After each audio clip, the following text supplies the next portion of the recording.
All right, we're in.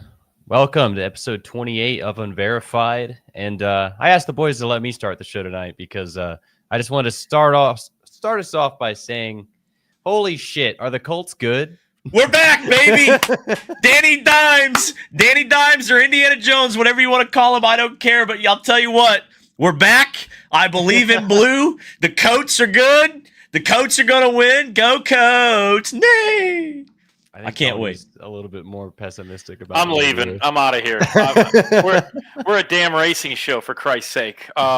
First time since the DW12 was only 1 year old that the Colts have been undefeated. It's unbelievable. If you go back to the first episode of this show, Tony, we said that we would talk about like everything under the sun, and we never talk about NASCAR. We barely talk about the Pacers. We never talk about the Colts because they do suck. But they don't suck this week, baby. Yeah, they're undefeated but anyways, like we did say we were going to talk about everything, and like your caption this week says, we're 173 days away from St. Pete. So like, here's the thing about the Colts, and I'm glad that they won. He couldn't resist. Glad that they rode that emotional high with Jim Irsay, and always good to go 1-0, something you haven't done in over a decade. It was the first time since 1977 that an NFL team had scored on every drive in a game. That's very impressive. Everybody was involved, from Mo Alley Cox to even A.D. Mitchell to the running game. Loved it. Now, can they do that against a really good defense and a non-scrambled brain quarterback this weekend against Denver? If they beat Denver, I will come on next week, full Colts gear, ready to go. I'll be jacked up. I'll be excited. We'll have a great time. I'll praise my boy Kenny Moore. I'll be all in if they go 2-0. How about that? Man, the defense looked great. Man, the defense. Latu had an interception. Well, yeah. That was unbelievable. My goodness, because cross-side Tua and his scrambled eggs to it right. I mean, even when Homeboy caught that, even he was like, oh, shit. I just caught an interception. He threw it right to me. I was honestly surprised he didn't drop it. But good to see Latu finally do something. Let's see if he can keep it up. I'm just not a Chris Ballard fan. I can't do it. I can't do the Chris Ballard. I just can't do it. I love learning the lore, because the one thing about like since moving to Indianapolis is I can't like the damn Colts were at the same time slot as the Browns, so like I didn't get that market this week. So week one, I'm already forced like eyes are like peeled. I'm in the device where you guys are just making me watch the Colts at 1 p.m. I'm just forced. Don't worry, this weekend you that'll change for you. Yeah, it's a 4:30 game, isn't it? Because it's a Denver game. Yeah, so you'll get that. You'll get that. So you can look forward to. Well, I don't know when the Browns play. I'm assuming it's 1:00, and they actually who cares? They look pretty good. Hey, that's who cares? Team. Who cares when the Browns play? Let's give him his lore. He can cheer for his Browns. You can cheer for him, but man, I wouldn't brag about that. I adopted the Pacers when I moved here. Okay, and I care more about the Pacers than I think I cared for the Cavs in the 20 years of life I lived in Ohio. So I adopted some of your culture. I will not adopt the Colts. I'm sorry. You got to adopt the Colts. The Colts, sure, brother. You got to get on the bandwagon. Listen, we're back. That's why I'm not a Colts fan. Culture for the shoe. Like what the hell? Okay, for the shoe, for the shoe, I disagree with. We got to go back to believe in blue. It's believe in blue. It's great. Everybody's sick of the football talk.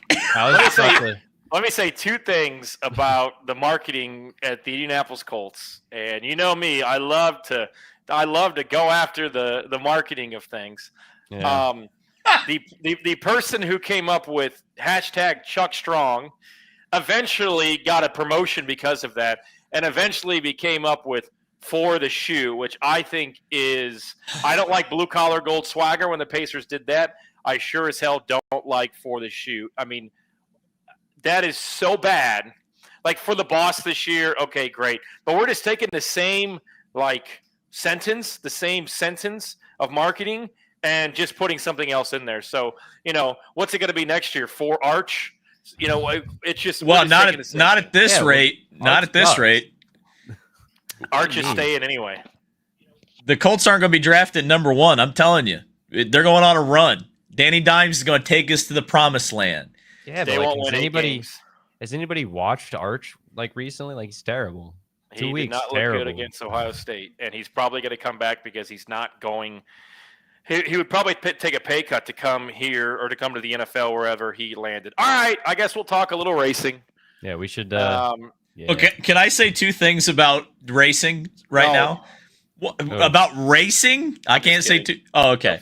I just wanted to get, I mean, maybe we can actually talk about it because Kyle just called us out for not talking about NASCAR. So I'll talk about that in just a second. But I just want to give another shout out to not Danny Dimes, but someone very similar to him. John Field coming back full time in IMSA, baby. I cannot wait. Intersport Racing, LMP2. I cannot, that is going to be, Tony doesn't have IMSA, so he doesn't understand.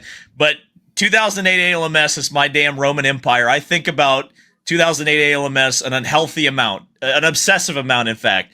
And John Field was one of the most exciting parts of ALMS, really from like 2008, 2009, 2010, because that homeboy would crank the screw up on that AER turbo that he was racing, that open top Lola, and he would just pass everybody on the first lap. It didn't matter who it was. Was it a factory Audi, a factory Porsche, a factory Acura? Didn't matter. He was going to the front. He was an animal. He's going to be an animal this year. And I cannot wait to see John Field back in the flesh. I'm a 14-year-old boy again. It's going to be amazing. I mean, if you'd gone Give me this in IndyCar terms. Who would just be like coming back? Schechter. Oh, baby. Sign me Yeah. up. Yeah. Yeah, See? this guy pays his taxes. No. No. So here's the lore on John Field. Oh, no. He went to prison for tax evasion. He is Thomas Schechter. We got to get him a Pennzoil sponsorship. We're going to get the Pennzoil Platinum Orica. No, Sorry, Kyle. We got to get him Rockstar. We got to get him a Rockstar deal. I think if you had been to Road America IndyCar this year, I think John Field was in a Radical. I think that was a thing. I think he was at Laguna. He was at Laguna. We were in the media center, and I heard, I didn't see it. I heard the PA saying John Field, and I was like, there's no way. And David's not here. It's crazy. I was at Laguna, and John Field was at Laguna. You can look on my Instagram account if you scroll through my Laguna page. I literally dedicated a picture of my Laguna post thing to John Field in a Radical. It was car number 37. It's going to be car number 37 in IMSA next year. Car 37 back in the day. 37 your program, number 1 in your heart, number 1 going into turn 1 on the first lap because John Field ain't lifting, baby. I bet he passes some GTP cars on the start at the Rolex. That's what I'm going to, that's my prediction. John Field will be ahead of the Proton Porsche on lap 1 at the Rolex next year. Yeah. You just make that prediction. How old is this guy? Oh, he's old. He's so old. He's so old. He was old in 2008. He was already a gentleman driver in 2008. Who's that a photo of next to you? I can't tell. Is that Buddy? Oh, it's Buddy. Yeah. My boy Tom at Gutswear gave me that photo today, I had to put up Buddy. Look at that. Incredible. Look at that incredible crap wagon. I mean, it looks great in purple, but unfortunately, the '98 Dallara, one of the worst looking Indy cars out there. The nose is nice, but everything there's too much junk in the trunk, unfortunately.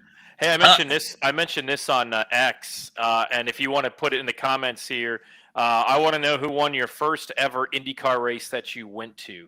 So put in the comments because this should really give us a scale of the age group of the people that are watching. If we start getting Roger Ward and some other drivers from the 50s and 60s, we know that we're booming tonight. So let me know who won your first race. All right, boys, where do we want to start? Let's talk some NASCAR. All right, we haven't talked NASCAR. Yeah. Can we talk about that ass TV rating? That's what I wanted to bring up. Oh, boy. We're just immediately diving right in, boys. Hell yeah, brother. Talk about NASCAR. Oh, the TV rating. Yeah. Man. No, sorry. Go ahead, Tony. Go ahead. Tell us about Gateway. I didn't really watch it too much. Obviously, when Denny Hamlin wins, nobody else did. Yeah.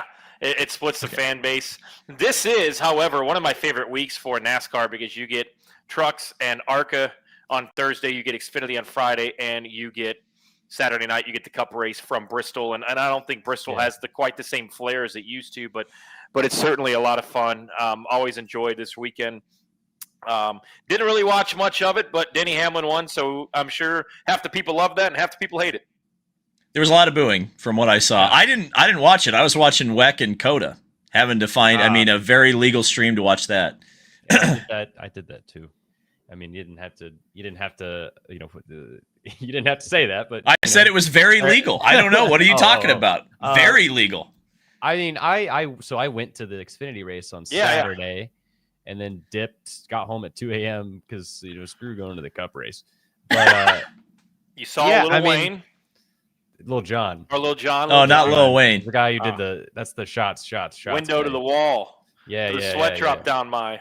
Yeah. Well, you can say it. They used to they would play that song uncensored in my middle school like dances. So like I think that's I think that's an Ohio problem, Kyle. No, I'm pretty sure everyone. They played that at your dances. I remember hearing that for the first time at my freshman uncensored in middle dance. school. I feel like that's like everyone I talked to like they had the same thing. Anyways, NASCAR. We went.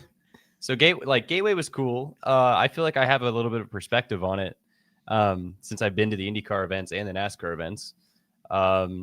Boy, was it packed. I mean, I feel like the crowd size for the Xfinity race was about the same as recent year IndyCars. For some reason, they still won't open the turn 1 and 2 grandstands for Xfinity. They did for Cup, but like the best grandstands in the house of turn 1 and 2, they just won't open them for anything other than Cup. Fan zone was cool. There's a lot different. Like I guess I haven't been to the IndyCar race since 2021 or 2. Maybe it was 2023. I don't. Oh, it was the Grosjean years, 21 when we went, David, I think. But the fan zone was a bit bigger. They had a concert stage and they played Lil Jon, which was crazy. Like, did you see the rest? Wasn't it wrestling too? Yeah, there was wrestling. There was wrestling at 1 p.m. like noon, like when we got there, like middle of the day. They're just wrestling. And the wrestling ring stayed up during the Lil Jon. So like there was a wrestling ring in the crowd of the Lil Jon concert. You can't make this shit up. It's crazy. But yeah, like I feel like that honestly, like everything I saw from the Gateway event for NASCAR, which is a very weird, I feel like it's a very weird track to stick in the playoffs for them. I don't know. Compared to IndyCar, which I was doing a lot of mental notes on, I don't know. I thought it was interesting. It was a fun time. I think I think the wrestling goes right well with the dynamic of NASCAR. I don't know why. Yeah. You throw Lil Jon in there. But no, hell, it was perfect. I mean, like we walked in at noon, and my girlfriend went with me, and it was her first NASCAR race. We literally walk in the gates, and we like it was like a freaking cartoon. Like you walk out of the gates, and boom, wrestling. They're just wrestling in the middle of the fan zone. Sounds like a hell of a time. That was my girlfriend's first thing out of the gate of NASCAR being at NASCAR race. She's really going to be bored at the Brickyard next year now. Oh yeah. Honestly, it was cool. The Xfinity race going tonight just made it known to me that Gateway for every series should be a night race. Always, it's perfect. Talk about your boy Connor Zilich's burnout. Oh, that was awesome. Like that was the coolest burn I've ever seen. Like he burned it down. About ran over that guy. Yeah, about ran over a guy, ripped a hole in his suit. Pure Connor fashion. Just like, yeah. I mean, that was really cool. Like so Connor was the reason that we kind of went because I think I've given this backstory on the show before, but like my first year working with Kart Chaser as a videographer, which I still do. Connor was a rookie in the pro class. So like my first 2 years of working for Kart Chasers, Connor was like our best driver. So like, I got to work, like really start covering Connor's career from karting. So, yeah, literally just to go there and to walk up to the merch hauler while he was signing autographs and like see him and like see all the people like getting excited that like Connor's there. Cause like, and like the way that his merch was sold out, like seeing that aspect, like is pretty mind blowing. Like just thinking back to the karting days of, 4 or 5 years ago. And then like being there to see a win, like that was pretty special. It was pretty cool. Connor's on like a generational kind of Alex Palou run right now. Really? Yeah. No, like it's insane. Like it's got me a little worried. I want to ask you guys your opinion, while we're talking NASCAR. So we've seen a lot of these generational runs in Xfinity, and we know he's going to be Cup and full-time next year. Why is Connor different, or do you think he's not going to be? How do you think he fares in Cup? Oh, he's different. I mean, he's performed in every level of race car that he's gotten in. Like period, full stop. I'm not worried about him in Cup at all. At all. I think it's going to come down to Trackhouse and whether or not they can give him a race winning car. That's it. Yeah, I was going to say, I think a lot of these drivers that are the next up and comer or have a lot of success in the Xfinity and Truck Series, and you think are on a beeline to winning Cup races, don't end up. They spend a few dud years at Furniture Row or some other team that isn't capable of winning. I think Trackhouse is capable of winning. I met Connor back on Friday at Brickyard Weekend. Super nice to talk to, super respectable. Obviously goes out and wins the next race, which is super cool. And I think, he I don't know if this is a good comparison, but seems to me that he's on track and reminds me of Larson because he can win on every type of track, right? You win at the Brickyard, that's huge. You can win on a mile oval like you did at Gateway over the weekend. I mean, it just seems like no matter where they go, road courses especially, he's got a chance to win. And there's not a lot of drivers in either Xfinity or Cup that can say, like, I'm a threat to win every race weekend we go to. And there's been champions in the past of Xfinity. Justin Allgaier comes to mind, where it's like you weren't going to pick Allgaier to win at a Watkins Glen, or a bigger track, but he was really good at the short tracks, and that's kind of where he performed. So, I think he wins a Cup race next year. Yeah, I think to me the most impressive thing that I've seen. I mean, obviously the Xfinity stuff has been great, but as Mike points out, I mean, he's got the best car right now, right? So the best driver in the best car naturally are going to perform very well. But I mean, I thought his performances in IMSA and LMP2 were just absolutely next level. You think about, and I get that he kind of had an open wheel background, or at least kind of had a road racing background coming up with like MX5 and obviously X30 karting. But for him to jump in an LMP2 car and go head to head with drivers who are proper factory sports car, aces and prototypes, and beat them in huge races like the Rolex or Sebring or Petite. I mean, that was, to me, like that said to me, elite level talent. So I think, to your point, Tony, I would say that unlike Larson, I think Zilisch is more of a road racer. And I think I actually think he's probably a better suited all around driver than a Kyle Larson is. In this era, I should say. Like, I think Larson's more of a Tony Stewart, AJ Foyt type, where if like dirt racing was a little bit more important, I think that Kyle Larson, we'd be talking, and we still should be talking about him as one of the best drivers. But I think we've seen some of the deficiencies in Kyle Larson recently when he's driven at the Indianapolis 500 with the Gen 7 Cup car. He's just not quite as good. When he's driven sports cars, he's not been quite as good. Connor Zilisch, on the other hand, is kind of tailor-made for this era of racing. So he's going to be able to jump in the Gen 7 Cup car and go well because it's similar to a sports car. He's going to be able to, at some day, and I'm sure of it, will jump behind the wheel of a car at the Indianapolis 500, and I think he will outperform what Kyle Larson was able to do. So I'm really looking forward to seeing his career because he's the kind of driver that could ultimately rack up a lot of big wins because his driving style just suits the type of race cars that are currently being raced right now. Yeah, and we knew that he was going to be this good back when he was in karting, and he was winning his first races of his rookie year in X30 Pro against the top guys right off the bat, so that's a good segue in talking about karting, and kind of slowly, let's get our way to IndyCar now. So talking about karting, next weekend is the Stars Night Fight. And I just want to be the first to tell you guys that the first time that you're going to get to see Will Power driving a number 26 is going to be on Thursday at the Trackhouse Motorplex in a shifter cart, live on Kart Chaser. The only place you can see it is on Kart Chaser, so go check it out. He's for sure going to practice. I'm not sure if he's going to stick around for the whole race, but he's entered. So we'll see how it goes. But yeah, you heard it here first. Will Power in the number 26 next weekend at Trackhouse, live on Kart Chaser.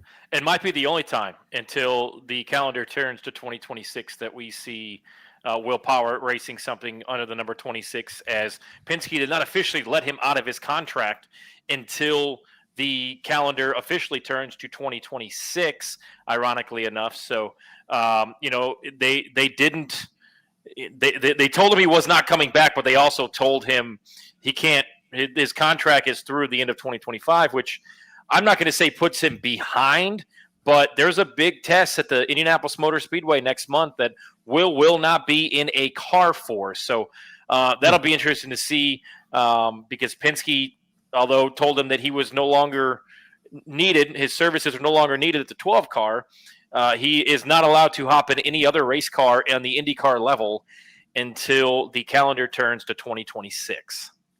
Isn't that interesting? There was so much talk about when Will Power was released from his contract, how it worked, and then all of a sudden, once he finally gets out of it and can sign somewhere, they hang on to him even longer. So it's weird, and I get why they're exercising that right from a Team Penske perspective. You never want to give up the unfair advantage, and if you have written the contract that way, it's only natural that you would hang on to that advantage, especially considering if you still fear Will Power. But then again, if you still fear Will Power, why didn't you re-sign him? Mm-hmm. But I would say the other thing that I think I would point out is that even if Will can't test in the fall, I don't think that really sets you back as much as it would have in the 80s or 90s, right? We're not testing all the way through the winter.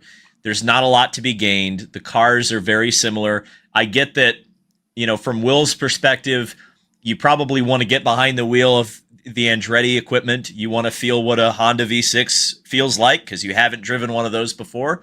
But I think that, going into next season, you're going to have testing. Allegedly, we're testing at Phoenix. That's not confirmed yet, but that sounds like where spring training is going to be. There's always a full field or close to full field test at Sebring right before St. Pete. So that's going to be probably the most important test of the year from a Will Power perspective, because that's exactly in his wheelhouse. That's the street courses. That's really getting to understand that Honda engine and the differences between that and a Chevy. And of course, the most important aspect of that are the Andretti dampers and how good we have been told they are on the street courses. He gets to take that to Sebring and see what's up. Now, if you're Andretti Global, do you wish you could take Will to Sebring right now? Sure, because that's what I would want to do if I were in their position. But I don't think it's going to set him back nearly as much. I think everybody's going to have just as much rust as every other driver. I guess the one thing I would say, though, is if Will Power does get out of his contract or is out of his contract on January 1st, I wonder if you're TWG, do you put him in the Rolex with Wayne Taylor? Get him in some seat time? I mean, I think that's a great idea. Wow, I'm glad that crossed your mind because that actually gets me a little bit excited. Because if you're Towers, so why would you not put Will Power in a sports car? That's probably something maybe I'll ask him next week, but that's probably something that Will wants to do anyways. He hasn't. Did he even do the sports car program when Penske was I think he drove the DP. Prototype? I think he drove the DP. Yeah, that's what I thought. Yeah. Maybe he drove the 12 Horizon DP. Yeah. But I mean that's awesome. That didn't even cross my mind. I would say this. It would make sense, and I would almost put all three of my drivers in that, because what do we hear from all these drivers? That over the next 6 months, it's hard to find any sort of seat time. It's hard to find, a seat in anything, whether it's IMSA or some other endurance, and every driver says, I wish we had more seat time in the off season. And we've talked to drivers in May, and they've said, I think in the month of May and having the 2-day test in late April or whenever it'll land next year is enough time, is enough. There's enough practice time, right? So I think getting any IndyCar driver, not just Will Power, maybe a little bit more elevated because it's his first year with this team, and maybe you start forming some team chemistry and camaraderie at the Rolex with the three drivers. But I've talked to several drivers, and they've said in the offseason there's just not enough seat time, regardless of what that seat is. So I think that's certainly something that you would have to look at if you're Dan Towers and what you could put together for the Daytona 24. I mean, the one thing recently that's changed, and it's great we're talking about this, by the way, IMSA Riz next weekend, by the way. IMSA Riz, baby. Is like the landscape in GTP has changed so dramatically that I feel like the era of bringing in outside talent from IndyCar, supercars, NASCAR has kind of passed because they're able to, run three drivers a car rather than four most of the time. And also the third driver they're bringing in is usually from, a program in WEC of them driving the same car. So like, I think the hypercar drivers, honestly, the landscape has changed to where they're also getting paid. And they're really just, there are more drivers now suited to drive top class prototypes rather than bringing in IndyCar drivers. I mean, so because I'm thinking about that Andretti lineup and like, did they bring in anybody this year? Maybe Colton. I mean, they brought in Colton last year, but I don't. I think they've kind of like recently. You've noticed a shift in bringing out outside talent because the hypercar, the manufacturers have been able to kind of build its own driver lineups without bringing in IndyCar drivers. Well, I think you saw Colton 2 years ago with Taylor was because it was Acura. And Acura doesn't have that pool of drivers to go and choose from Europe because they don't have a European program. So they have to go to IndyCar. You see that now with the Shank program, right? It was Felix, Dixon, and Pillow. And I think we'll see some of those drivers before the end of the year in a Meyer Shank Racing prototype. So from a Cadillac perspective, I think the one thing that would where you could see rumors and speculation. I don't know. Well, here's a fact. From the perspective of Cadillac, if you're thinking about if maybe Joda comes over and runs the Rolex, I've heard some talk about that, or it could be speculation, but I think it'd be cool to see Joda enter the Rolex. And if that happens, you're taking some of the pool of drivers out of Cadillac's, wheelhouse that potentially could be used in a Wayne Taylor entry.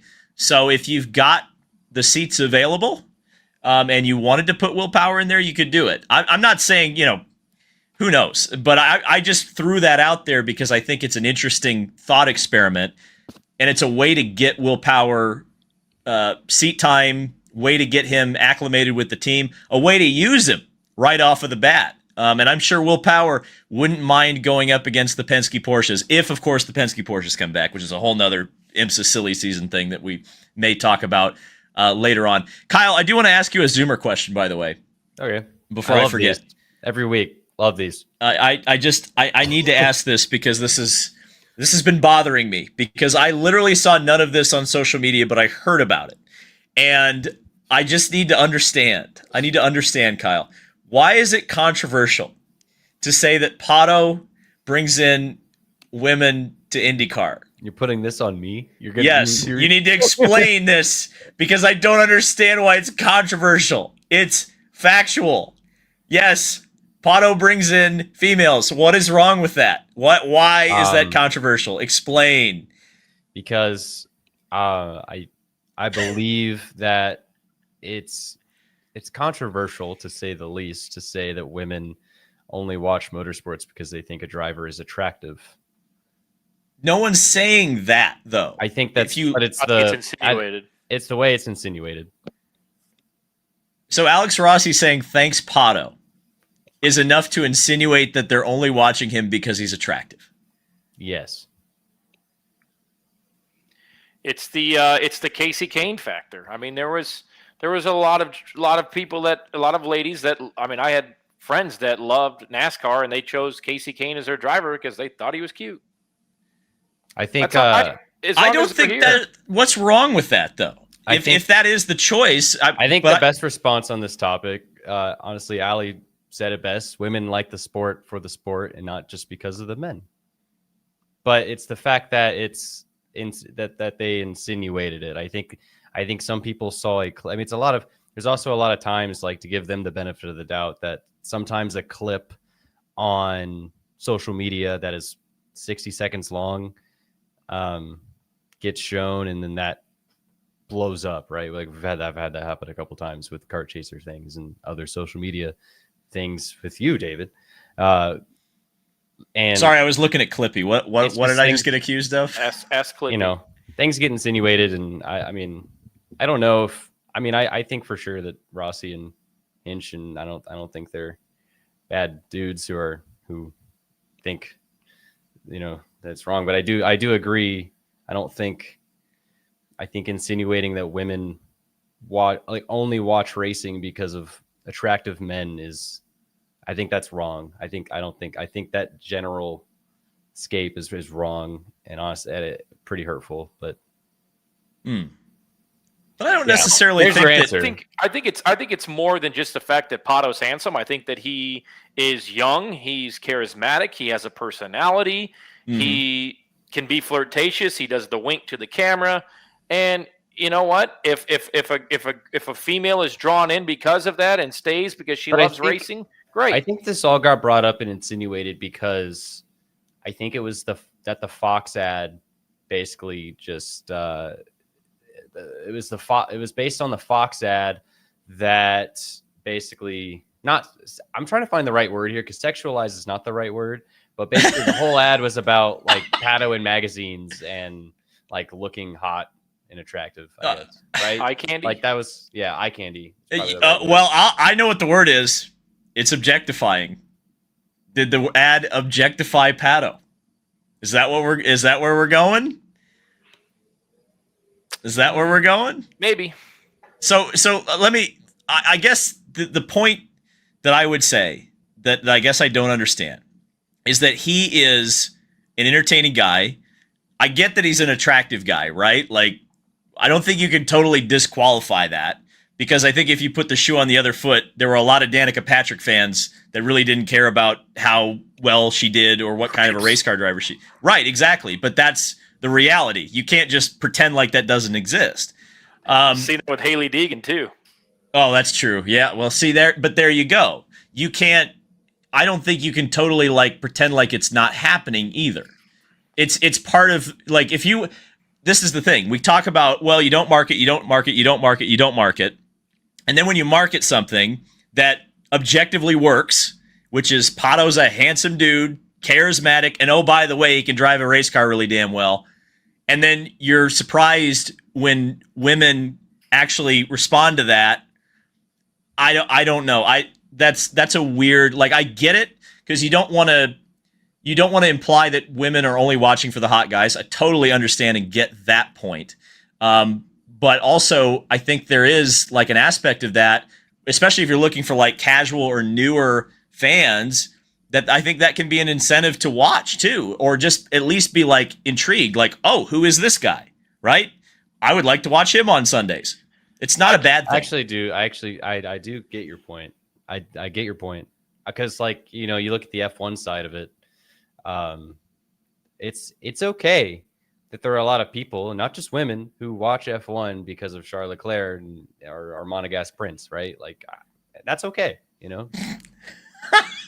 Our Monegasque Prince. I'll say this, and we'll move on. I think that any way that you can get a new audience and a growing audience to watch your races, great. I think it does help that Pato also wins races, and when he wins those races, he celebrates and he shows how much a win means, and that's something that and the media people like the three of us, he is an open book. That dude will tell us exactly what's on his mind, what's on his heart, and I think a lot of people, male or female, are maybe attractive is not the best word for it, but are drawn to him because he is 100% honest and himself at all times. There's a lot of drivers out there that will either decline to say something. There's a lot of drivers out there that will say something that they really don't mean because they're afraid of any kind of backlash or what it'll be. If this sport had 10 Pato awards, it would be competing with NASCAR with ratings. It would be huge, but unfortunately we don't. Not to say that these drivers and these other drivers don't have marketability. They don't have a personality, and they don't have charisma. They do, but Pato is just like I talked to Tony Kanaan about this in the interview that I did here for Unverified. It was like, he kind of reminds me of TK, right? Like TK was young, he was fun, he was winning races. He was a heartthrob, which is exactly what Pato Award is. And I think heartthrob is a great word to describe it because he's really good at what he does professionally. He's really good at carrying himself. He touches the younger demographic, and he is a good-looking dude. And when you have all that going for you while winning races on a very popular team that people know from the F1 world, it boosts who Pato O'Ward is. I love that this is the second time in this episode that we have made the chat extremely uncomfortable, where they're like, move on, move on. First it was the Colts. In fact, it was probably 3 times. They probably hated us talking about NASCAR too. It's great. Yeah. Hey, 173 days to go, race fans. It's only going to go downhill from here. Incredible. All right, so let's start with what we know in the silly season. Let's start out with what we have learned over the last week or so. Obviously, we talked about Andretti. Yes, I did call Tony Kanaan a heartthrob. There was a lot of women wearing Tony Kanaan shirts when I was in middle school and high school. Trust me, and still are. Wow. 2. That's a hot take, man. It is a hot take. That's fine. I called somebody a heartthrob on this podcast, and you guys shit on me for it. Who'd you call a heartthrob? I forget at this point, but I said heartthrob, and you said, "Oh, that's the wrong word, buddy." No. I said heartthrob. You were looking for a different word for something else, correct? Maybe. I just remember calling a driver a heartthrob, and you said, and David said, "That's the wrong word, pal." I honestly don't remember that. Allie's saying Lundgaard. Lundgaard. Was it Lundgaard? Lundgaard, a heartthrob. Lundgaard. I called Lundgaard. Yeah. They remember. The chat remembers. Thank you, chat. Yeah. It was. What did you say? Lundgaard, a heartthrob, and you said, "Oh, I don't think that's the right word." Why? But what was the context? David was thinking about something else when it comes to that. Anyway, so we know that NTT is leaving Arrow McLaren. The sponsorship was with the 6-car Nolan Siegel. They obviously tied that a little bit into Tony Kanaan, who was sponsored in the past by NTT Data. We know that Colton Herta is on the move. We know that Rinus VeeKay is on the move. David, I'll start with this. Why haven't we received the news officially that David Malukas is going to the 12-car? That's a great question, Tony. And I'm starting to it's very odd, isn't it? It's very odd. The only I've got guesses. I don't know. I wonder if it's a contract thing. I think based on Kyle's cheat sheet, we know that Malukas has 1 more year on his Foyt contract. Now, we don't know if that's an option or... Now, is it a Foyt contract or is that a Penske contract? Because I've heard otherwise. See, that's what I was saying last week in all the contracts is whenever he signs, if he does transfer to Penske, it's going to be, which they might do the frickin', which, by the way, when they announced Will Power, they did not specify a length of contract, which is annoying. That would be nice to know because looking at next year, right now, Kirkwood and Ericsson are in a contract year. Is Will also going to be in a contract year? Is Andretti going to be in a position where they could clean house if they want to, if they have a bad year? I don't know. But that Malukas deal is going to, the biggest thing is going to be, if he keeps the same contract that's through 2026, and if he goes to Penske, they use the option to bump him up, but the contract still expires in 2026. That then gives Penske the option to say, "You didn't cut it, kid. We're letting you loose," and they bring up VeeKay or whoever's in that next spot. If they sign him to a new contract, if that's how it has to be, if he has to get let out of a Foyt contract and signed to a new one, if there's negotiation happening that way, then that's completely different. But in my opinion, if he's funded through Penske, which I think we know very well that he is, I would say that it's probably going to end up being exercising an option, and he'll probably be on a 1-year deal unless they decide to sign up. That could also be a thing. That's a couple of things that are weird about this, right? So if he's already on a Penske contract and it's already been written that once the 12 seat becomes available that you are the driver of the number 12 car, why has that not been announced yet? I think, I heard some rumblings. I don't know how true this is. That Penske was kind of expecting Will would sign a 1-year extension and that Malukas would get another year at Foyt. Which is why Power decided to move to Andretti, because he told us that he wants to race for 3 more years. So I do believe that the Andretti deal is 2 years with probably a third-year team option. So, and then we get to the curious case of Rinus VeeKay.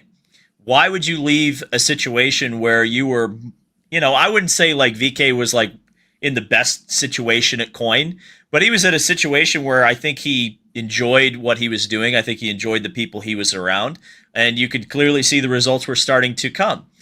Now, I've heard since the summer, and we've heard rumblings about this for a couple of years. I'm not pretending like it's a new thing, but Rinus has been on the Penske radar for a little while, and who knows how serious it is. But the fact that he's going to potentially end up in a Foyt car, let's just assume for a second that the logical conclusion will be reached. Malukas will go to the 12, and Rinus will go to the 4. There's a couple of things that I'm kind of interested in here. Does the Penske dampers and engineers and all that stuff continue with AJ Foyt Racing past David Malukas' time there? The other point that, Kyle, you brought up that I think is super interesting about all of this is that if they don't sign David Malukas to a new contract, and he is on a 1-year deal at Team Penske, where he's going to be renegotiated at the end of 2026, that is very un-Penske-like. They rarely sign drivers to 1-year contracts, especially new drivers. When they commit to somebody... They were trying to do that to Will. But Will's not a new driver. See, they were trying, right? I think they kept Elio kind of on the leash for a little while with 1-year deals. With a new driver, we have not seen that kind of wishy-washy commitment level. So I do wonder, to your point, are they going to renegotiate the Foyt contract to a longer-term deal? And that's what we're waiting on with Malukas to Penske. Because otherwise, it doesn't make any sense why they haven't announced it already, because it would seem like the most obvious open secret ever, unless there's something else happening behind the scenes. I would say this about Rinus. You're not going to leave the situation you had to make an even type of move. And I think an even type of move would be like a Juncos, right? I think if you're Rinus, you're going to the 4 car, and when that option is presented to you, the first thing that you say to whether it was Larry Foyt calling you or whoever it was, the first thing you say to that is, I'm interested. Are we going to have the same relationship with Penske that David Malukas has? Are we going to have those dampers? Because that would be what I would ask. Because if the answer is no, I'm going to roll it back 1 more year, a full year with Michael Cannon, have Michael Cannon at the Indianapolis Motor Speedway, where I barely qualified into the field last year and started 33rd. And I think Rinus isn't going to leave Coin and go to Foyt unless there still is that Penske connection. I mean, to the point of the Indy 500, you want a Chevy to qualify for the Indy 500. So from that perspective, I think Rinus has taken a drastic step up from where he was. I mean, maybe we'll see Michael Cannon be a significant change to Dale Coyne Racing at the Speedway next year, but I think if you're trying to assure that you don't have to worry about qualifying, you want a Chevy in the back of your machine at Indy. I mean, that's actually a great point, though. If let's go back. The reason that Penske inked this deal with Foyt, I believe, right, is because Foyt had a huge advantage at the Speedway in 2022, and we saw after that deal was done, Penske came back, and they're now the best at the Speedway since 2023. They came back the next year after that Foyt partnership. But then we started to see them use that partnership as well. I mean, it obviously benefited Penske on their end, performance-wise at the 500, but then they started to use Foyt as kind of their bay to keep Dave Malukas and kind of build talent. So going into next year, if Rinus gets signed to Foyt, what tells us that, besides Rinus wanting to take that opportunity if he can, if they still have a connection, because Tony makes a really good point that they, I don't think there's any for sure, announcement agreement that partnership's going to continue. What tells us that if Rinus goes to Foyt, that Penske is going to continue that, especially with 2 more drivers down the pipeline in Miles Rowe, which, by the way, how much money have they sunk into Miles Rowe from USF 2000 to, signing him to another year in next, that, they're going to put him in an IndyCar at some point. And you have Max Garcia going in Indy next year. He's going to probably be IndyCar ready in 2 years, if not one, because he's been on Max Garcia, everyone called me crazy, but he's been on we talked about Connor Zilisch. Max has been on a very Connor Zilisch-esque contract all the way through his junior ladder, where it's been 1 year championship. If he wins the Indy Next championship last year, then what are you going to do with him? So what tells us that they're actually interested in Rinus VeeKay? And also that why would they go above, kind of reach around all the money they've spent in Miles Rowe and Max Garcia at this point? Well, you keep that program strong for one more year so that you have the Foyt team to farm drivers into. That would be my read on it. And if they've already got their eye on Rinus, he's someone who could step into that if Malukas doesn't work out. That would be how I would look at it. I find it hard to believe that we're talking already before he even gets in the car that Malukas wouldn't work out. And I find it hard to believe that they are going to part ways with Will Power and not allow David Malukas 2 years bare minimum. I mean, I think you have to give him 2 years bare minimum to show what he can do. It is a little weird why this hasn't been announced, and you know what? We're kind of complaining about it, but we have 6 months, so maybe this is something that we wait a couple more weeks and we have something to talk about when there isn't really much going on. Although October will get pretty busy because I think we'll learn Honda's decision. We'll have a test, obviously. We'll have some other things to discuss. So with that being said, one more thing. So Chubbs just said in the chat, how many more years are on Joseph and Scott's contract? That's the other important key after everything I just talked about between Miles, Max, Rinus, whatever happens with these seats.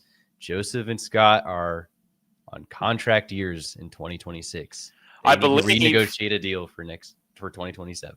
I don't know. Has it been made official, David? But I thought McLaughlin went into the month of May with the new contract. Is that correct? Yeah, I thought he did too. Yeah, I thought he had mentioned that he had signed a new contract because then the conversation shifted to, if you're Will Power, you're sitting there going, I've learned through the media or through my team or through my teammate that McLaughlin has signed an extension. McLaughlin did. McLaughlin did sign a new contract. Now, I know I was called crazy for this last week, but I don't think it's out of the realm of possibility that maybe McLaughlin moves on to a cup side of things. We've seen what SVG's been able to do. David, you're going to call me crazy, but you know what? I'll tell you this. He ain't going to NASCAR. When he's in the Daytona 500, you're flying me down there. I ain't going to the Daytona. Well, maybe I could. I don't know. But yeah. I don't think. No way. No way. Look, with the scope in NASCAR right now, you have to look at NASCAR. Who is kicking everyone's ass this year? Who has tied for the most wins because of how many damn road courses they have on the schedule? SVG, yeah. Who used to? Everybody forgets this. I love this so much for being an IndyCar fan. If you're unaware of supercars, Kyle's cooking. Who used to mop the floor with SVG? Who made? I'm not going to say it, but I'm not going to go that far. But guys, who was the best? Who was better between the two? For how Scotty Mack. Scotty Mack wiped the floor with SVG. So if you're Penske, and also we're just going to mention the guy in the 2 car right now is the son of the guy you just fired. Put that out there. How many more years does Logano have? He won. Hang on a second. The thing about Austin Cindric is that Roger Penske, if there's one thing that Roger Penske is, to an extent, and I know this is going to run in the face of what he just did to Will, but he's loyal to guys who deliver for him. You win a Daytona 500 for the captain, you're probably okay. Tell that to Ryan Newman. Well, yeah, I guess. Well, Ryan Newman, I don't know if that was who did he replace Ryan Newman with? Brad Keselowski. Okay, and that worked out, didn't it? David Stremme. I thought it was David Stremme, wasn't it? Okay, well then that did not work out. Bad decision. Wait a second. Oh, I'm not going to say. I'll say it. Hey, and that's a great point. Austin Cindric confirmed through 2026. So Austin Cindric 1 year Which would left be on his what, contract. 4 years removed from him winning a Daytona 500 in a fluke effort. What's he done since? Won one other race at St. Louis. He's made the playoffs, but Yeah, he won a but race this year. a quarter of the Hey. field makes the playoffs, though. Can make the playoffs in a Penske Cup car. Yeah, that's Yeah. Well, hang on a second. Teammates are champions. Save the engine. David Streb, just what we're talking about, I'm not saying this is going to happen, but the parallels are very interesting. The 12 car in NASCAR, 12 car in IndyCar, you get a probably an underappreciated driver getting the boot unceremoniously and is replaced by a guy named David. Is that going to be a 1 year deal? Let me throw something else out there, and this is, again, rumors and speculation off the wall, and this is more so just to nip it in the butt because people have talked about it in the chat. Also, I'm sorry. I'm sorry. Cindric has won 4 fluke races. You want me to call him Austin Cindric Dillon? I mean, is that what you want from me? Also, before we get too deep into the rumors and speculation, I just want to clarify one thing that I think on Twitter gets really misconstrued.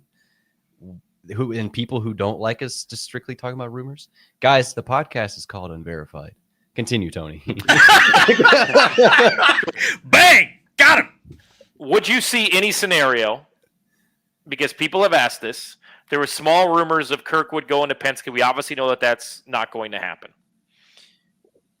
What about, and I don't think it's going to happen, so I just want to nip it in the butt, but is there any way that it's Renus and Malukas at Foyt and they would move Santino to the 12 car? You were talking about this last week, and I don't see it. No. I don't see it. No. Just give me one reason why. I don't think it's going to happen. No, give me a reason why.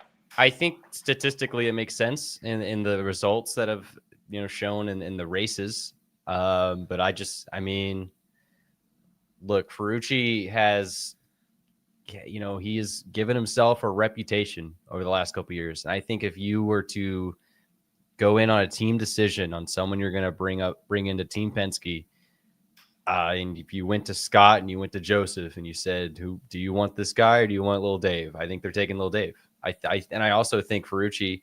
I think Little Dave is a bit younger, and I think he's probably got a higher ceiling. I think Ferrucci, for how long he's been in the series and what he's accomplished, I think he's probably at or close to his ceiling already. I think Malukas has a pretty tall ceiling that he hasn't even come close to yet. Santino's just such a good fit with AJ because he can say what he wants. He doesn't back down. I believe Santino told us, I don't remember which one, and I like Santino. I am a Santino guy. He's been great to me. I am a fan of his. But I think he said one time when either he got into it with Connor or somebody else, and I think we asked him, you guys might have been standing there too. I said, what did AJ say about this? And he goes, AJ was mad that I apologized for it. So I think he is in the perfect situation. And I would imagine that marriage is probably here to stay until the results simply aren't there. And he's ran very well at Foyt over the last 2-3 years. Obviously, this year kind of went south after that Toronto crash, but he is always an option to finish top 5, finish top 3 on the ovals. All right, Prema. There's been a lot of talk about Prema, and I mean, there is. I've heard every rumor in the book, and I'm talking this driver going here, this guy's going to buy, Jimmy Johnson's gonna buy Prema, Trackhouse is going to buy Prema, Yuri Vips is going to go there, Robert Schwartzman isn't happy with his IndyCar experience, Colin Milot doesn't know if he's going to have a ride next year with the team. I was told that, and this may not get out, this might not be public tomorrow, but I think behind the scenes, Colin Milot will know his future by tomorrow. He's in Italy for Marcus Ericsson's second wedding with Iris. I don't know what's going on with that. It's slightly confusing. Is it the second or third one? I thought it was the third one. I think we had an engagement, and then we had a wedding. They got eloped, so they're actually having a wedding. Yeah. Okay. There was a lot of people there. Dan Towers was at the Ericsson wedding. It looked like a great time over there in Italy. So I think behind the scenes, it may not come to fruition. I may find out if I get a text. I don't know. But there are a lot of different scenarios, David, that we have heard on what Prema can look like in 2026. And it's anywhere from they'll be back on how they operated, they'll be back on where they were, to both drivers are gone, to they're combining with Juncos, to they're going to have a NASCAR team come in and buy them out. What's the latest you're hearing with Prema? Does it line up with what I'm hearing, which is, I think, freaking everything outside of the fact that they're going to put me and Waka Flocka in the two cars? Well, give it a couple of weeks. We might hear that one. I don't know. I guess I'll start with Callum Ilott, because I think he absolutely deserves to be in IndyCar next year, and I think it's going to be a damn shame if he's not. There's a lot of rumors going around out there that he's supposedly going back to Jota Sport and with the Cadillac in World Endurance Championship. As far as I am aware, and I've got a pretty good authority coming out of COTA, that he's at least Jota doesn't expect him to drive for them next year. The brass at Jota is expecting him to be in IndyCar next year. Now that could just be posturing, because as we know from Kyle's big cheat sheet, is that Callum is signed through 2026 with Prema. But so here's the deal, is that I heard all weekend in Nashville, and I heard before Nashville, and I've really heard nothing to contradict this sense. In fact, I've heard things that confirm my suspicions and the things that I've heard, is that the thing that I predominantly hear is that Prema's done. That when those trailers left Nashville, that was it. And maybe our Waka Flocka party was the going away party. I don't know. I find that hard. It's hard to believe it, except for it with as many people as have been saying it. And the thing with Prema is, I suppose the things that I've heard, which I've talked about a couple of times on this show, is that Prema owns all of their stuff. Mm-hmm. So if they were to go away, as you've mentioned, someone could buy it outright, buy the team outright, or the whole thing could get piecemealed out, and everybody in the paddock's going to end up with new transporters, new pit equipment, new wheel guns, new everything.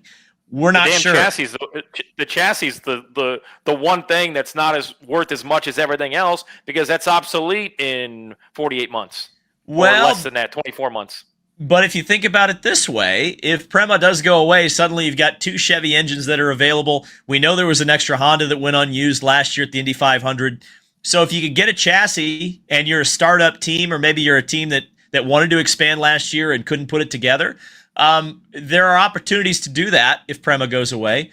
But as I mentioned in my video on Friday, I think one of the big things that I kind of worry about, if we look at the 30,000-foot perspective with Prema, is that they could be the last non-chartered team to run a full IndyCar season. I don't see anybody right now stepping up to that plate and doing that. So that essentially creates the 25-8 rule, even if we don't have the 25-8 rule officially yet in the Indy 500. Because I think the team owners if Prema goes away, the team owners kind of get what they want, which is only 25 charters and no open teams, kind of hurting them in positions or just having cars out on the track that aren't chartered.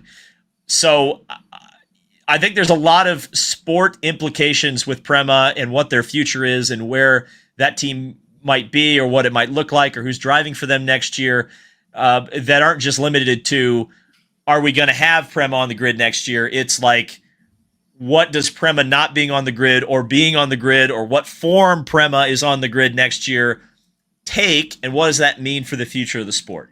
Is it a bad look if a team comes in for 1 year and then is no longer on the grid? Is that an overall bad look for IndyCar?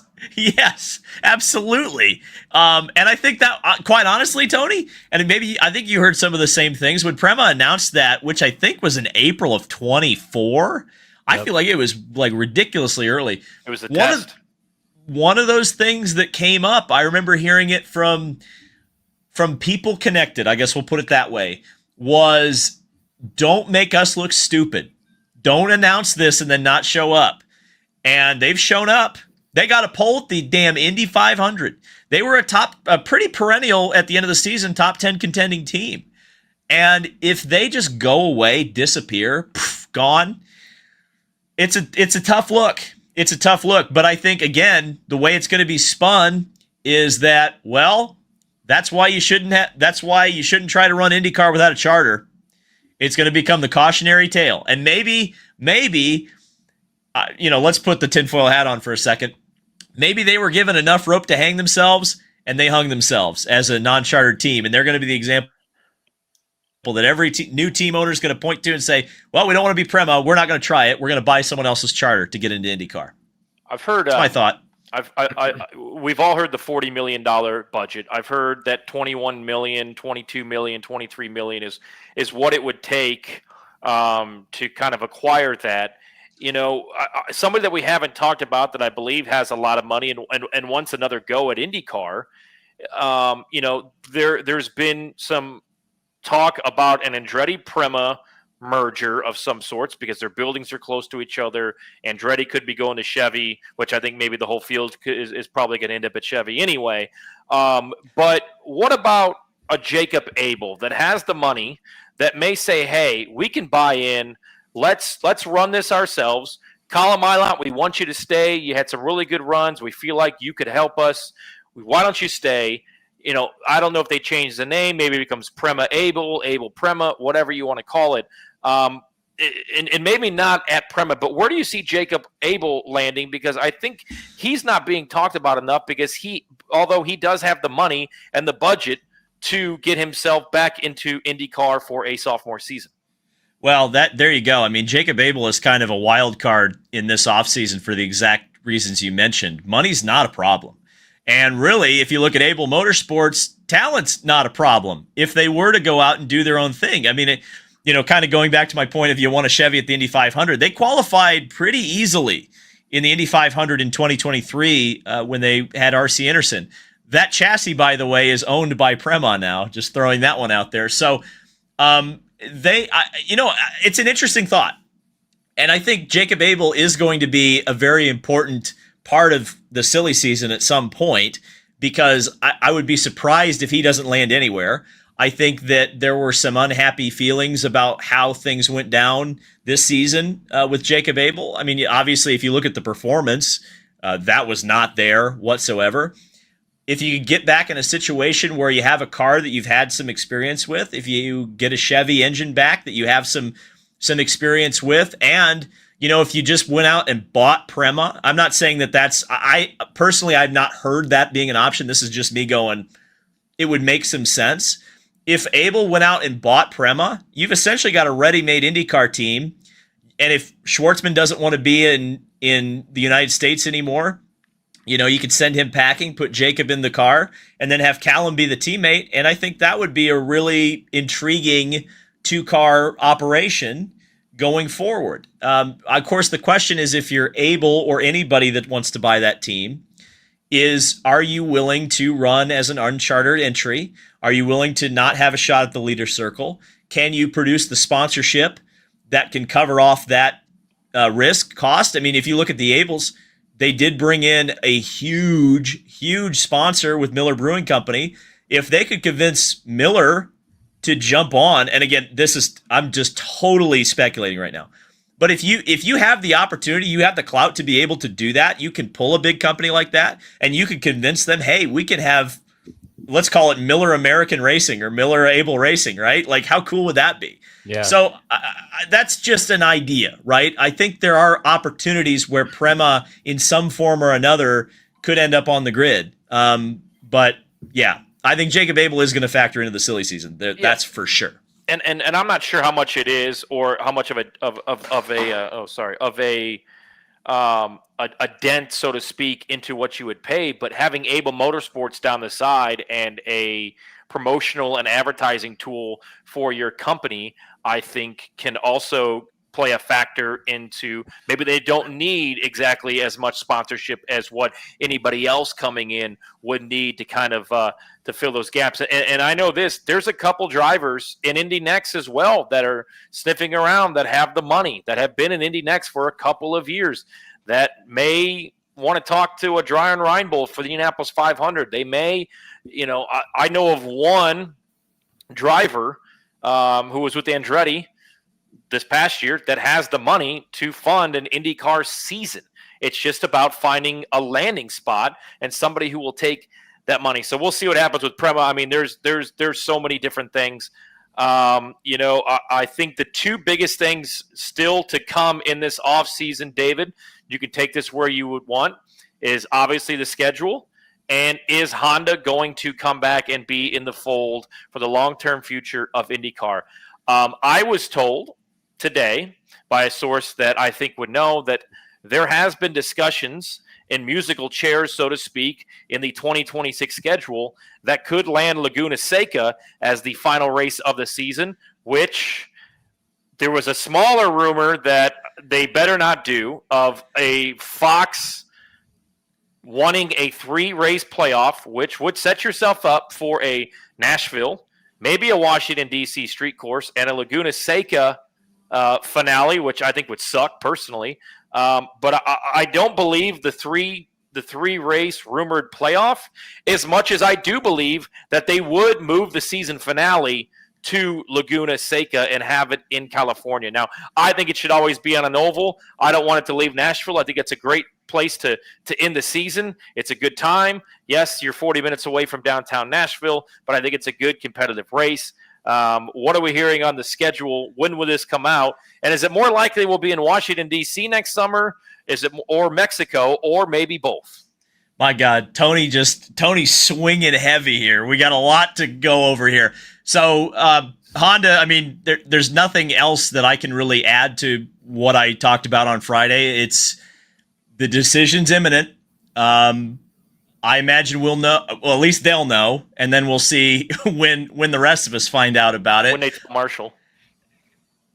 You said that, not me. So we'll find out about it eventually. Like I said, I think there's some interesting and intriguing opportunities that I think Honda could be interested in staying at least through 27, with the gap year and the fact that, hey, you could run the same engine without having to develop it, because there's we're expecting an engine freeze in 2027. So I wouldn't I'm not betting money one way or another on it. I mean, it's about as much of a coin flip right now as you could possibly get. And I think the dysfunction in NASCAR cannot be understated as a big issue, because like I said, you kind of, do you want to go jump into a dysfunctional relationship, or do you want to stay with the one you're with? Yes, IndyCar is dysfunctional. Yes, Honda's complained about it. But is IndyCar looking more dysfunctional than NASCAR right now? I would probably say no. So, that is what it is. I mean, none of us control that situation. So we'll see what comes down the pipe on that front. In terms of the schedule, I expect the schedule soon. I would say probably, let's say the next week. Let's hedge and say within the next 2 weeks. I've heard the same thing you heard about Laguna Seca being the season finale. If that's the case, terrible decision. And that's nothing against Laguna Seca or Mel Harder or any of the fine folks at WeatherTech Raceway Laguna Seca. They did a fantastic job on that race this year. They really brought the crowds back. It felt, because I've been to a season finale at Laguna Seca, and it felt more like a season finale in the middle of the season than the season finale did in 2022. So they've done a wonderful job at Laguna Seca.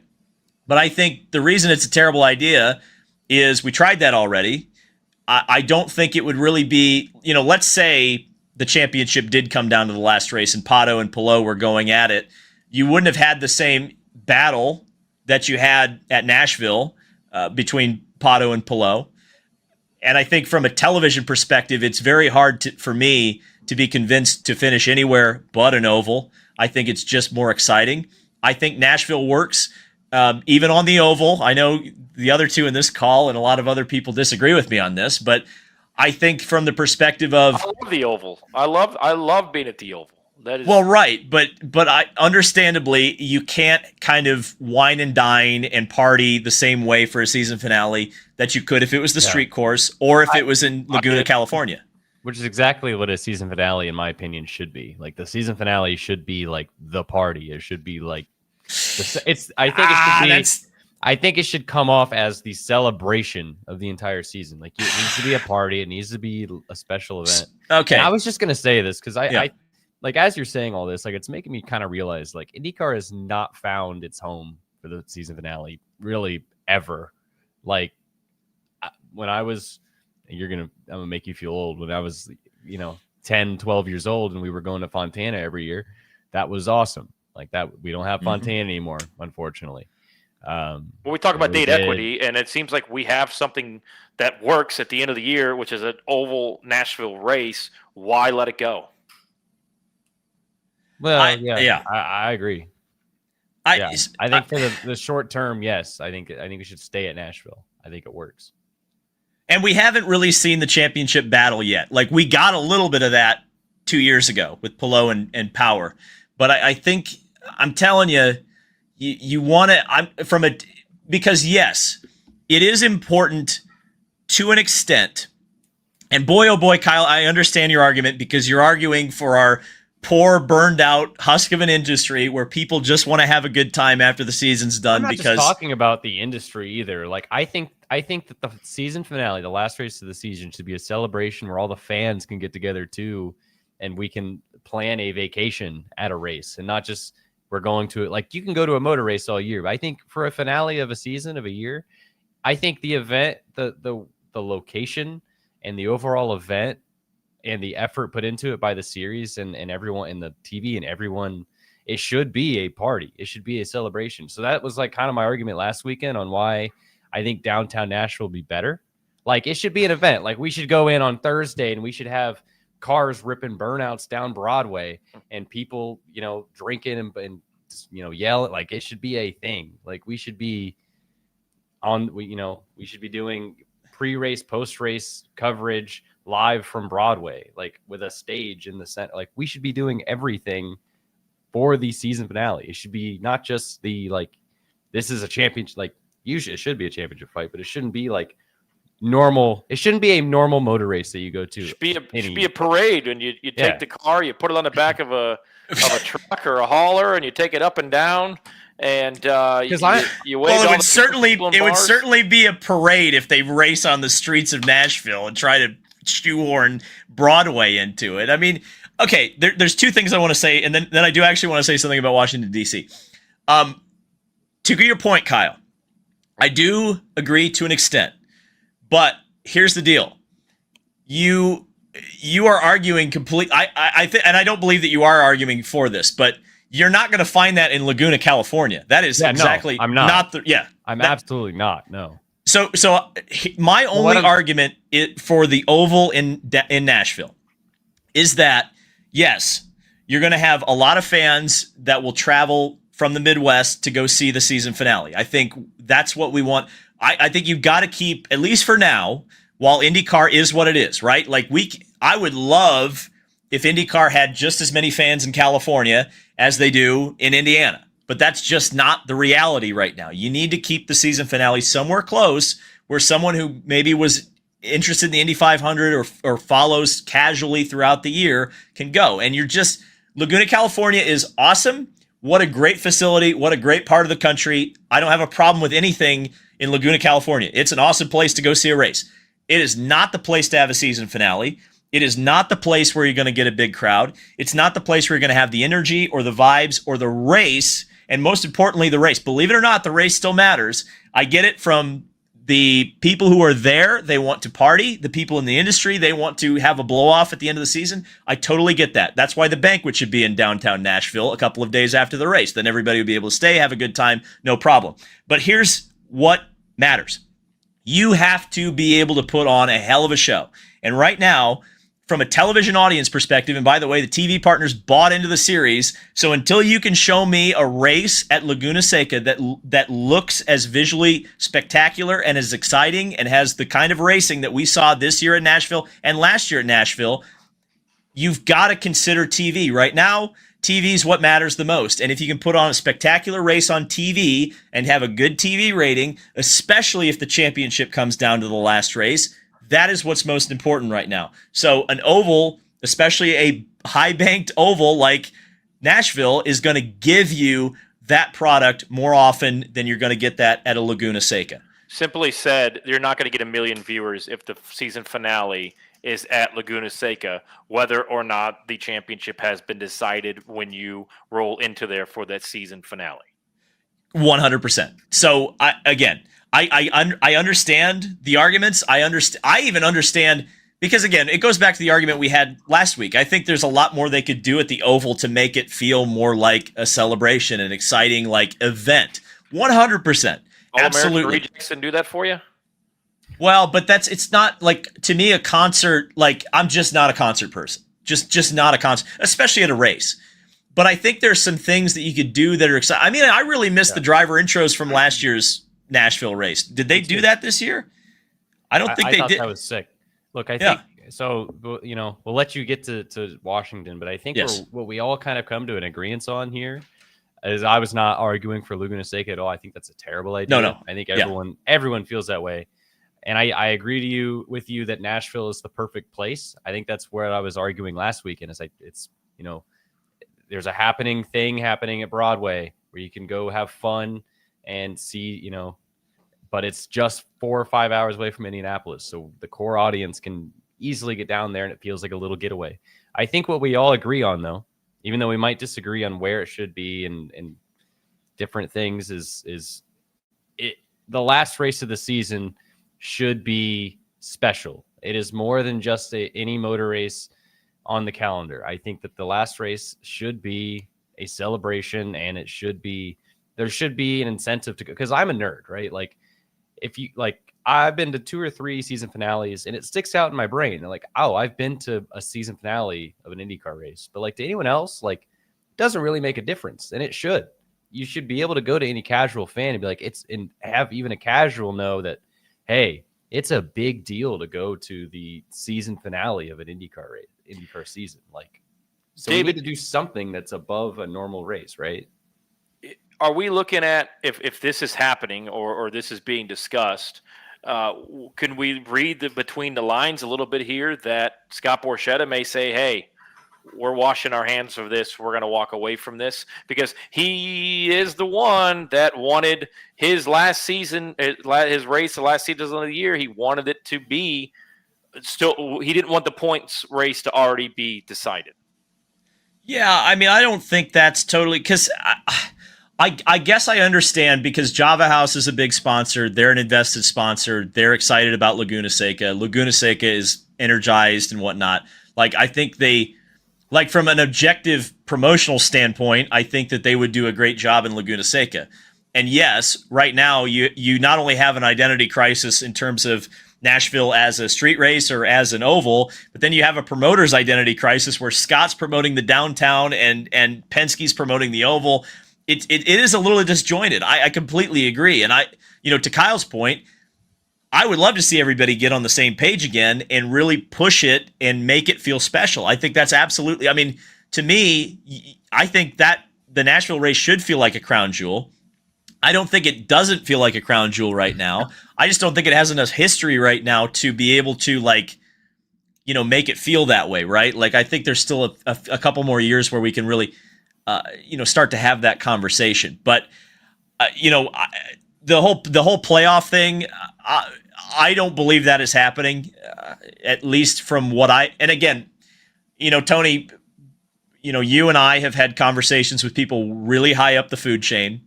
And when the P word's brought up, it's dismissed, right?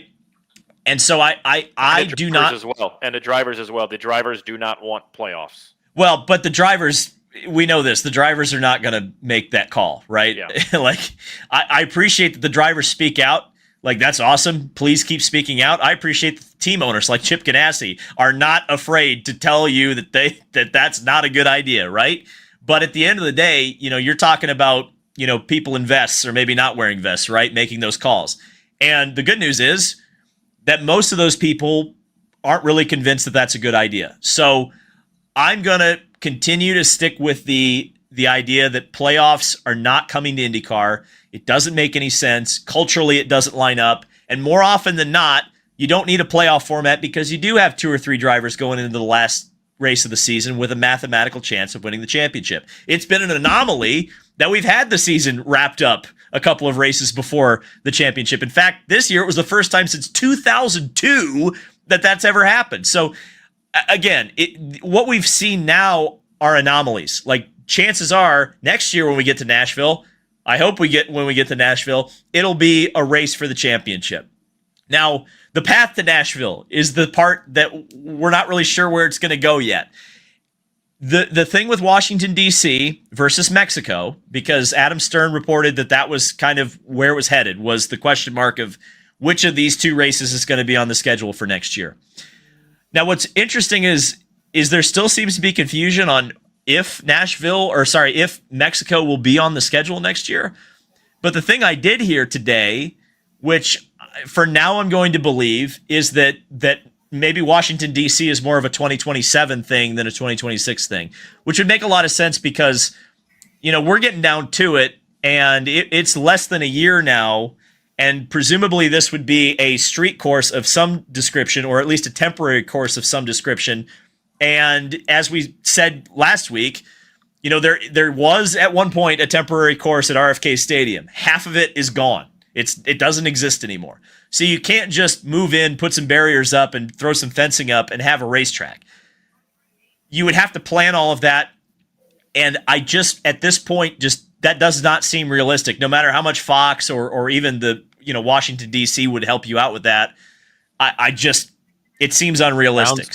Sounds like a disaster waiting to happen, quite honestly. Like, we've seen street courses that have planned Baltimore on 2.0 events for years and still fell short on fan experience and, having a track that's not, railroad tracks. San Jose, baby. Like, it just doesn't seem realistic. It sounds like a PR nightmare if you went ahead with it at this point. Anyways, I don't know. The way it was explained to me was more so if they couldn't get Mexico City done, that they would push up Washington, D.C. towards next year.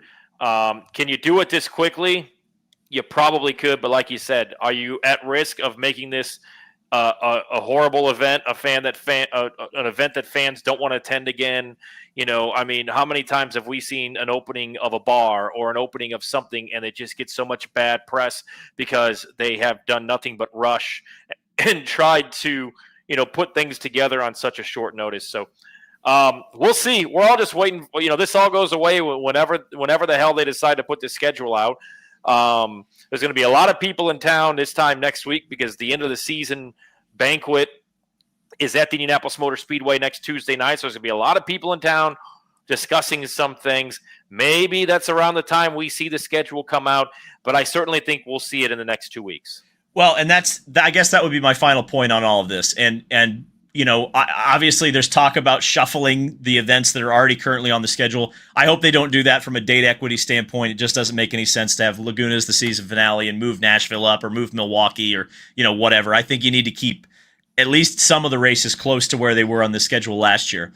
But if Mexico does not happen, and also if Washington, D.C. doesn't happen, that would say to me that there's a gap on the schedule. So if that is the case, what do you fill it with? Do you go to Richmond for a year? Do you go to Watkins Glen? Do you run a doubleheader at Milwaukee?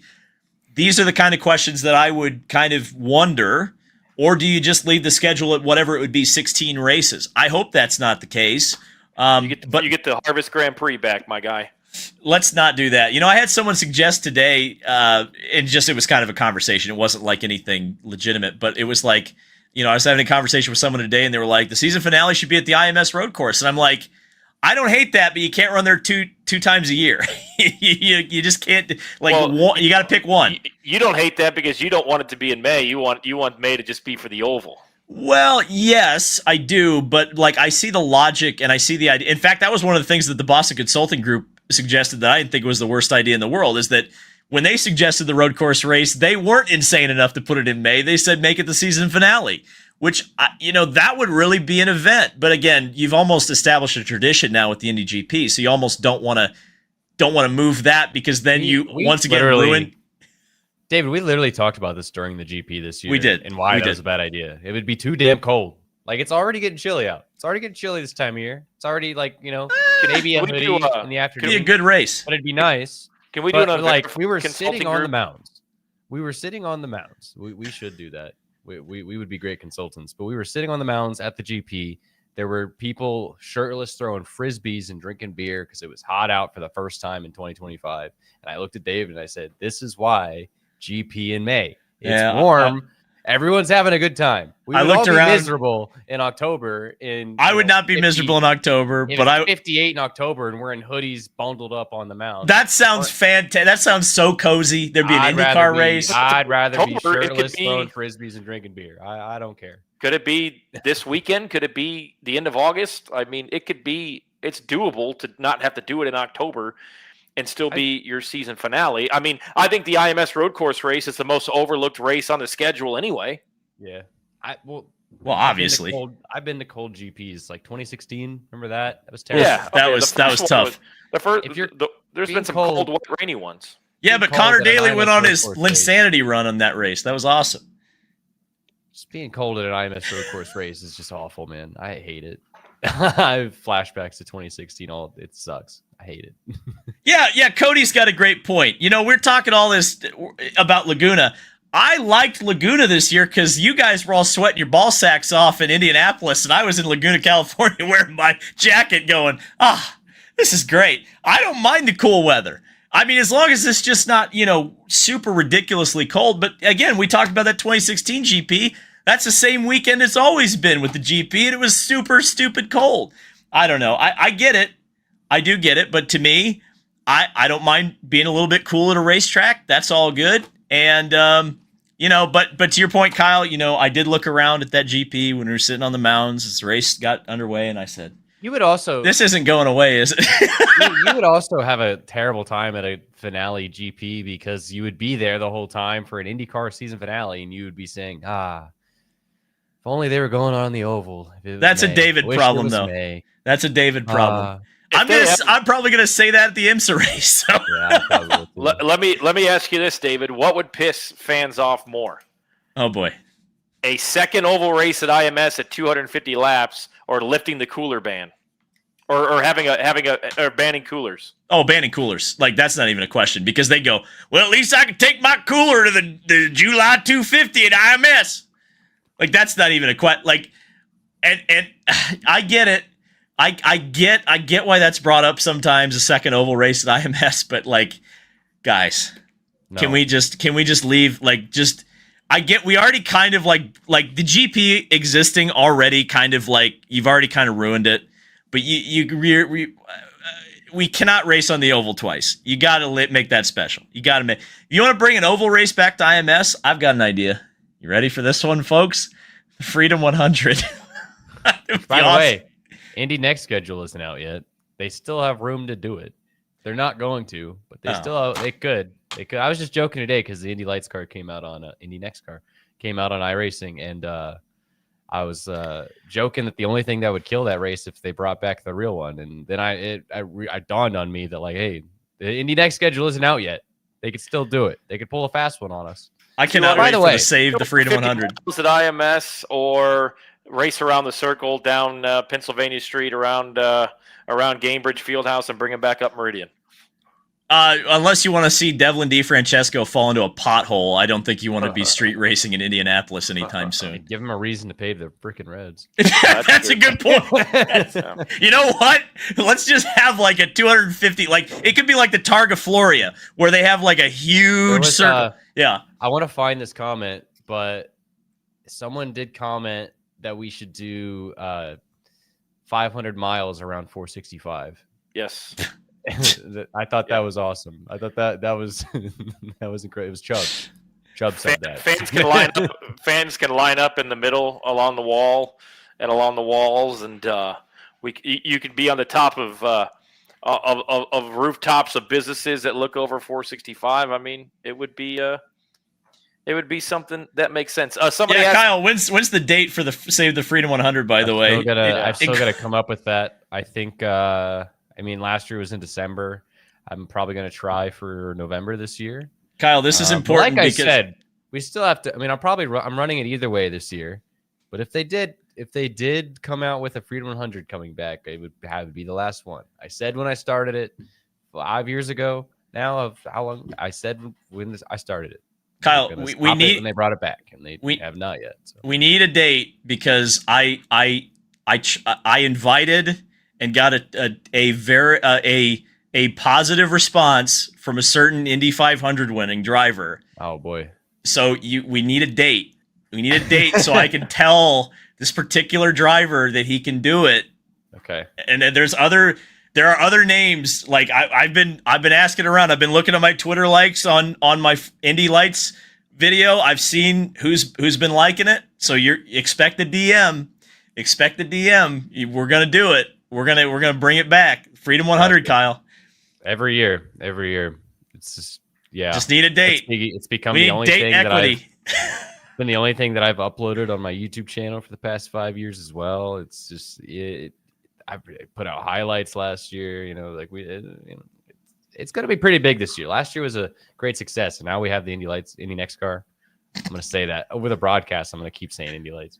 Will Indy Next race at Phoenix next year? I don't know. I think they're still discussing on where they will race and not race. There was an article yesterday from Marshall Pruitt that they are going to maybe extend some races or have double headers. I think David brought this up a few months ago that, you need to make Indy Next the kind of the headline on Saturday. I think you put him right in before an IndyCar qualifying and you really give fans a bang for their buck and a reason to come out on Saturday and a reason to watch and care about the Indy Next series and try to grow that series as well. All right, guys, anything else? We've gone a little bit over. It's 9:30 here Eastern time. We appreciate everybody. I think there's 278 people watching right now. Lots of great information, lots of great stuff. A lot of it is rumor and speculation, not quite fact. We do like to let you guys know what we are hearing.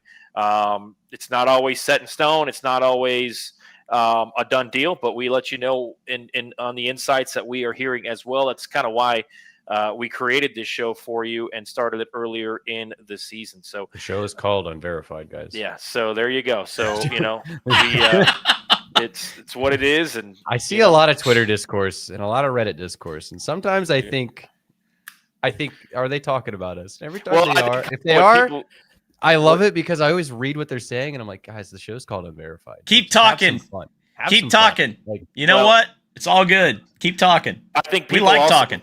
I think people also forget that, every sport from Monday morning at 7 a.m. to right now have shows based around rumors and speculation. It's part of the sport. That's part of IndyCar. It sure as hell is part of the NFL. It sure as hell is part of the NBA and the MLB. And we let you know what we hear. So for David, for Kyle, like and subscribe. Thank you so much for joining us here on the show, and we'll talk to you next week. I know David's got the DL 500 Club coming up tomorrow night, I believe, so be sure to check that out as well. And remember to tune into Car Chaser on Thursday, starting practice. Will Power will be in Pro Shifter. This Thursday or next Thursday? This Thursday, literally in 2 days. So. IMSA preview next week too, guys. Next week's an IMSA show. Yeah, let's freaking go. I want to play pickleball, so I'm in.